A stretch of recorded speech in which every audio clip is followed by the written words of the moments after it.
2025ರಲ್ಲಿ ವಂದೇ ಮಾತರಂ ಗೀತೆಯ 150 ವರ್ಷಗಳು ಕಳೆದವು. ಭಾರತ ಸರ್ಕಾರವು ಈ ಮಹತ್ವದ ಸಂದರ್ಭವನ್ನು ಸಂಸ್ಕೃತಿ ಸಚಿವಾಲಯವು ರಾಜ್ಯಗಳು ಮತ್ತು ಕೇಂದ್ರಾಡಳಿತ ಪ್ರದೇಶಗಳು, ಸಚಿವಾಲಯಗಳು, ಇಲಾಖೆಗಳು, ಮಿಷನ್ಗಳು, ಭಾರತ ಮತ್ತು ಪ್ರಪಂಚದಾದ್ಯಂತದ ಭಾರತೀಯ ನಾಗರಿಕರ ಸಹಯೋಗದೊಂದಿಗೆ ವರ್ಷಪೂರ್ತಿ ಆಚರಿಸುತ್ತಿದೆ.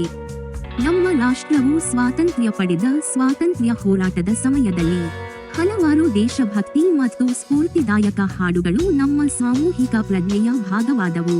ಬಂಕಿಂ ಚಂದ್ರ ಚಟ್ಟೋಪಾಧ್ಯಾಯ ಬರೆದ ವಂದೇ ಮಾತರಂ ಹಾಡುಗಳಲ್ಲಿ ದೈವಿಕ ಸ್ತ್ರೀತ್ವವನ್ನು ಮಾತೃಭೂಮಿಯ ಸಾಕಾರ ರೂಪವಾಗಿ ತೋರಿಸುವ ಸಾಂಕೇತಿಕ ಚಿತ್ರಣಕ್ಕಾಗಿ ಎದ್ದು ಕಾಣುತ್ತದೆ.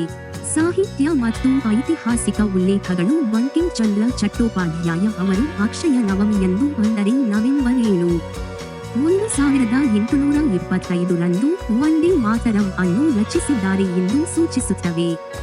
ದೇಶವು ವಂದೇ ಮಾತರಂನ 150 ವರ್ಷಗಳನ್ನು ಆಚರಿಸುತ್ತಿರುವ ಈ ಸಂದರ್ಭದಲ್ಲಿ ನಮ್ಮ ಸಾಮೂಹಿಕ ಗುರುತಿನ ಬಗ್ಗೆ ಹೆಮ್ಮೆಯ ಭಾವವನ್ನು ಪುನರುಜ್ಜೀವನಗೊಳಿಸೋಣ ಮತ್ತು ನವ ಭಾರತದ ಚೈತನ್ಯದೊಂದಿಗೆ ಪ್ರತಿಧ್ವನಿಸುವ ರೀಲ್ಗಳು, ಕೃತಕ ಬುದ್ಧಿಮತ್ತೆ ಆಧಾರಿತ ಚಲನಚಿತ್ರಗಳು ಮತ್ತು ಕಿರುಚಿತ್ರಗಳನ್ನು ಆಚರಿಸುವ ಮಿಲಿಯನ್ ಫ್ರೇಮ್ಸ್ ಸ್ಪರ್ಧೆಯಲ್ಲಿ ಭಾಗವಹಿಸುವ ಮೂಲಕ ನಮ್ಮ ರಾಷ್ಟ್ರೀಯ ಗೀತೆಯ ಚೈತನ್ಯವನ್ನು ಬಂಧಿಸೋಣ.